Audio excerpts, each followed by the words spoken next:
ito na nangangahulugan po na wala nang pwede pang anuman pong reklamong impeachment laban sa presidente. Meron na po siyang 1-year immunity. Ang tanong lang po, ito ho ba'y uusad? Oo naman.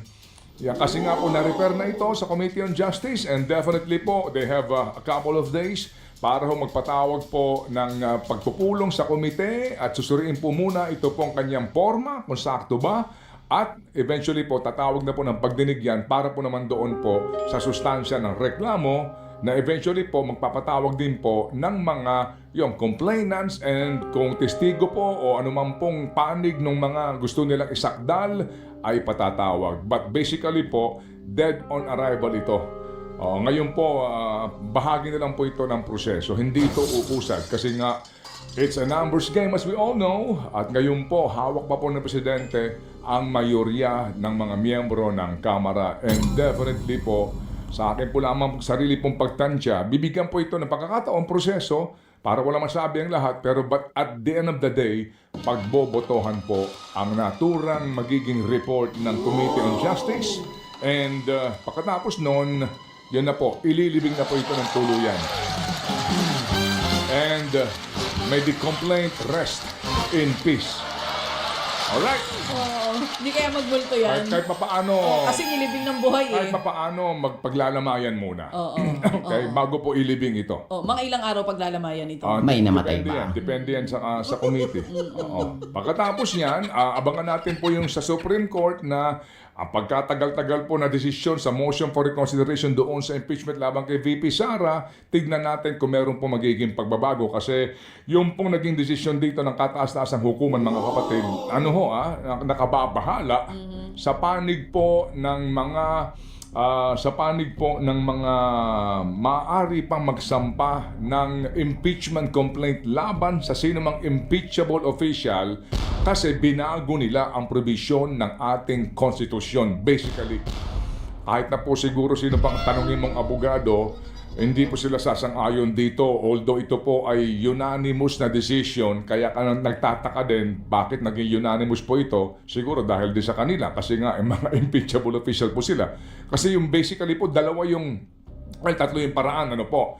Gawin na po natin dalawa na lamang. So, maaari kang magsampa ng impeachment sa pamamagitan po nitong matagal na proseso. And meron pong, ito ho yung pinagdaanan ngayon nung binasa kahapon.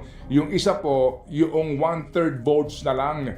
Ito yung ginawa nung Sara Duterte impeachment. Pangalawa. Ito rin po ang ginamit sa panahon po ni Joseph Estrada, panahon po nitong si CJ Corona, yung proseso. Mas mabilis po yan. Nasa saad po yan sa saligang batas. Doon ang due process na hinihingi sa trial in the Senate. Doon bibigyan na pagkakataon, humarap yung nasasakdal. Impeach na siya. Yun po iyon. Pero ngayon po, hindi na pwede yun. Dapat daw po magpatawag ng hearing ang Kongreso para po sa panig noong kanila pong gusto ma-impeach na official. Nawala na po yung shortcut mode na ito. Yan po yun. Yan ang implikasyon yan.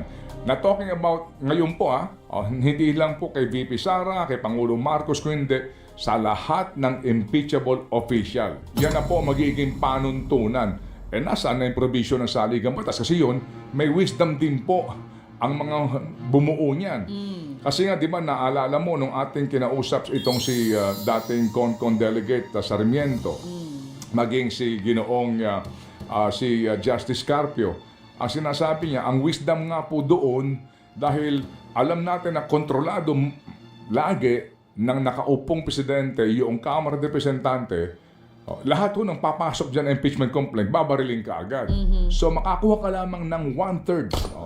Isang katlo ng miyembro ng kung hindi majority, 1/3 lang. 1/3 votes. Oo. Para mo lang masiguro, na agad po itong bibigyan ng paglilitis, forthwith. Di po ba? Na hindi nga nangyari yung fourth wave. Yun lang po yan, maipaliwanag ko lang po itong Mukhang napapanahon importante yatang issue nito. maulit yung ginawa mong think about it noon, para ma-refresh yung memory ng mga kapatid natin doon sa fourth wave. Patagalin. Kasi nga nagkanya-kanya ng kahulugan eh.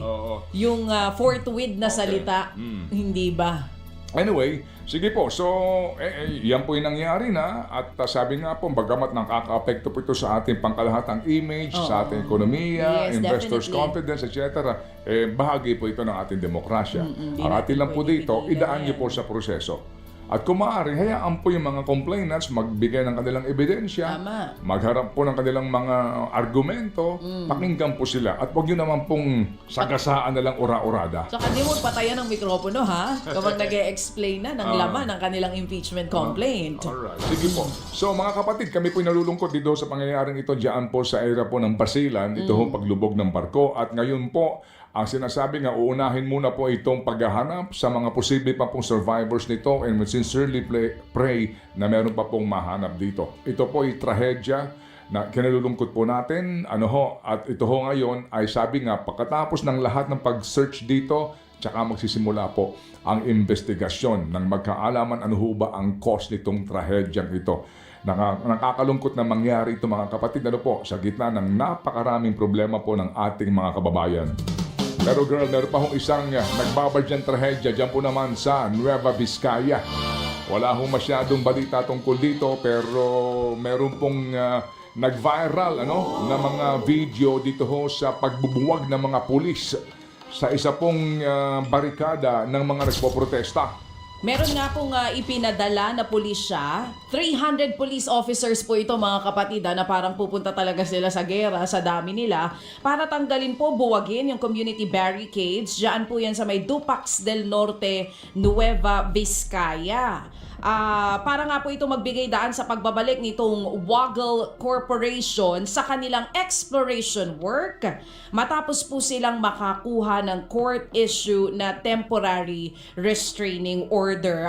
Meron pong mga pictures and even videos na kalat po ngayon online. Ito pong naging ginawa po nitong mga 300 police officers na ito ay kinokondena naman ng Philippines Alliance of Human Rights Advocates, so PHRA, yung naging operasyon nga nitong mga pulis. Sinasabi nilang masyado daw malakas yung naging presensya. Ikaw ba naman, 300 pulis ba naman yung ipadala mo dyan? Doon nga po sa pag-dismantle ng mga barricade ng mga residente, natutol po mga kapatid sa pagmimina diyan sa lugar na iyan sa Nueva Vizcaya. Ang sinasabi nila, masyado daw yung excessive force daw yung ginamit nitong 300 policemen na ito na nagresulta nga po sa mga sugatan, arestuhan at maging medical emergencies ng ilan sa mga tao na nandyan po sa area na yan. Opo, maganda ho siguro, maunawaan nyo lang po, bagamat ito po'y malayo sa atin, malamang po yung mga iba dito, walang pakialam.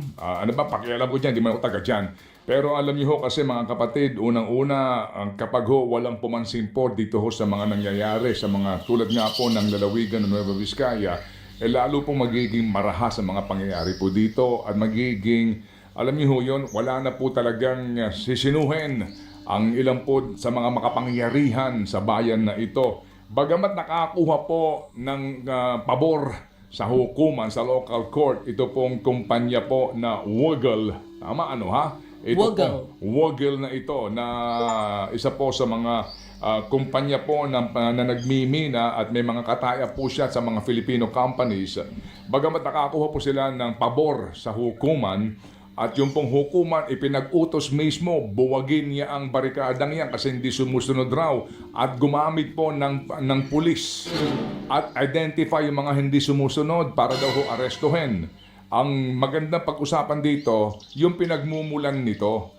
Ano ho ba itong proyektong ito? Ito po ay hindi pa actually ho na pagmimina. Exploration pa lang ito.